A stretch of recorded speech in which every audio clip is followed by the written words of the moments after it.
Hello दोस्तों, नमस्कार। चलिए, परीक्षा उपयोगी कुछ महत्वपूर्ण तथ्य है, उन तथ्यों को एक एक करके देखते हैं। तो पहला जो तथ्य है, पहला दिया गया है कि कुषाण काल में सबसे अधिक विकास किस क्षेत्र में हुआ था। तो कुषाण काल में सबसे अधिक जो विकास हुआ था वो वास्तुकला के क्षेत्र में हुआ था। यानी वास्तुकला का मतलब होता है जैसे महल वहल बनाना, ये सब पर ज़्यादा जोर दिया गया था।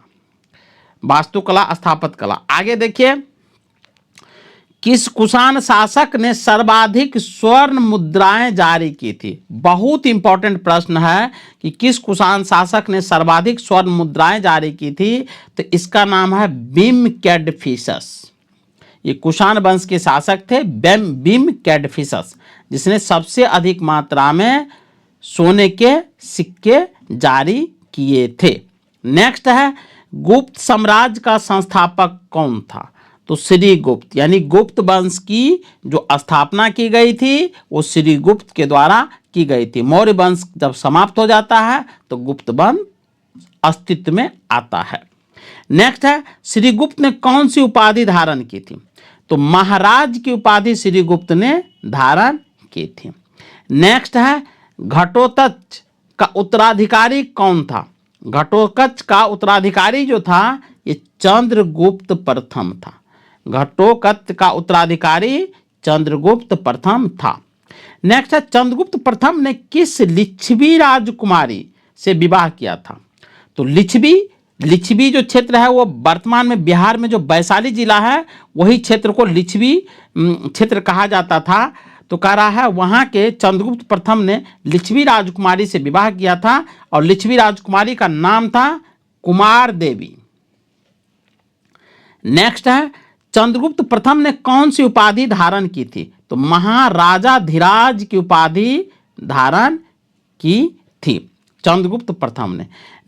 नेक्स्ट है, चंद्रगुप्त प्रथम ने कब गुप्त संवत चलाया था और किस उपलक्ष्य में। तो 319 से लेकर 320 ईस्वी में उसने चंद्रगुप्त प्रथम ने गुप्त संवत चलाया था और अपने राजरोहण, यानी जब वो शासक बनता है, राजा बनता है, तो राजरोहण की याद में, स्मृति में उसने गुप्त संवत चलाया था। नेक्स्ट है, चंद्रगुप्त प्रथम का उत्तराधिकारी कौन था। तो समुद्रगुप्त योग्य शासक थे। गुप्त वंश के सबसे योग्य शासक में से एक माना जाता है समुद्रगुप्त को, जो कि बहुत बड़े एरिया को जीत करके गुप्त साम्राज्य में मिला लिया था। नेक्स्ट है, चंद्रगुप्त प्रथम के पुत्र समुद्रगुप्त की माता का क्या नाम था। तो कुमार देवी। चंद्रगुप्त प्रथम के जो पुत्र थे, क्योंकि चंद्रगुप्त प्रथम ने लिच्छवी राजकुमारी कुमार देवी से विवाह किया था और चंद्रगुप्त प्रथम के पुत्र समुद्रगुप्त की वह मां थी। नेक्स्ट है, समुद्रगुप्त की पत्नी का नाम क्या था। तो समुद्रगुप्त की पत्नी का नाम दत्ता देवी था।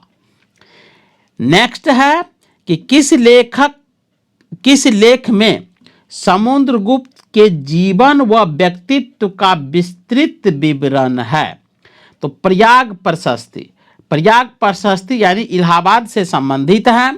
तो इसी लेख में समुद्रगुप्त के जीवन के बारे में विस्तृत विवरण दिया गया है। नेक्स्ट क्वेश्चन है, समुद्रगुप्त का दरबारी कवि कौन था। तो समुद्रगुप्त का दरबारी कवि हरिसेन था। समुद्रगुप्त का दरबारी कवि हरिसेन था। नेक्स्ट है, चंद्रगुप्त द्वितीय ने कौन सी उपाधि धारण की थी। तो विक्रमादित्य की उपाधि धारण किया था चंद्रगुप्त द्वितीय ने। इंपॉर्टेंट प्रश्न है, ध्यान से देखेंगे। चंद्रगुप्त द्वितीय ने विक्रमादित्य की उपाधि धारण किया था। नेक्स्ट है, चंद्रगुप्त द्वितीय की पहली राजधानी कहाँ थी। तो पहली राजधानी पाटलिपुत्र था। चंद्रगुप्त द्वितीय की पहली राजधानी पाटलिपुत्र था। पाटलिपुत्र जो है वर्तमान में जो पटना है बिहार की राजधानी, उसी को पाटलिपुत्रा भी कहा जाता था।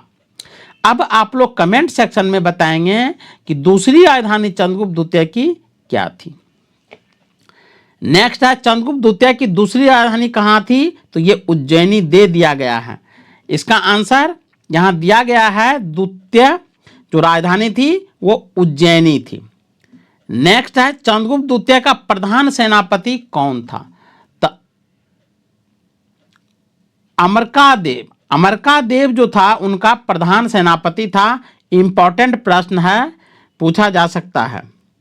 चलिए आगे बढ़ते हैं। चंद्रगुप्त द्वितीय का उत्तराधिकारी कौन था, तो कुमारगुप्त प्रथम जो था चंद्रगुप्त द्वितीय का उत्तराधिकारी था। नेक्स्ट है कुमारगुप्त प्रथम ने कौन सी उपाधि धारण की थी। कुमारगुप्त प्रथम ने कौन सी उपाधि धारण की थी, तो ये महेंद्रादित्य की उपाधि धारण किया था। नेक्स्ट है कुमारगुप्त प्रथम किस देवता का उपासक था, यानी किस देवता को वो मानते थे, उनकी पूजा अर्चना करते थे, तो कार्तिकेय। कार्तिकेय को वो अपना प्रमुख देवता मानते थे। नेक्स्ट है कुमारगुप्त प्रथम का उत्तराधिकारी कौन था, तो कुमारगुप्त प्रथम का जो उत्तराधिकारी था वो स्कंदगुप्त था। नेक्स्ट क्वेश्चन है स्कंदगुप्त और हूनों के बीच हुए युद्ध की जानकारी किस अभिलेख से मिलती है, तो स्कंदगुप्त और हून जो था ये एक तरह से जंगली लोग थे जिन्होंने आक्रमण किया था गुप्त साम्राज्य पर उनको जीतने के लिए। तो इसके बारे में हालांकि स्कंदगुप्त ने इनको हराया भी था।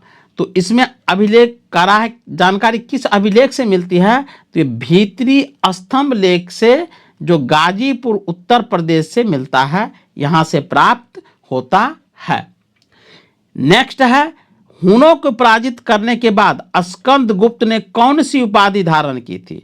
जैसा कि हमने पहले चर्चा किया था कि हूनों को पराजित किया था स्कंदगुप्त, और याद रखेंगे हून से जो लड़ाई लड़ा था तो कौन सा शासक था गुप्त वंश के, तो वो स्कंदगुप्त थे।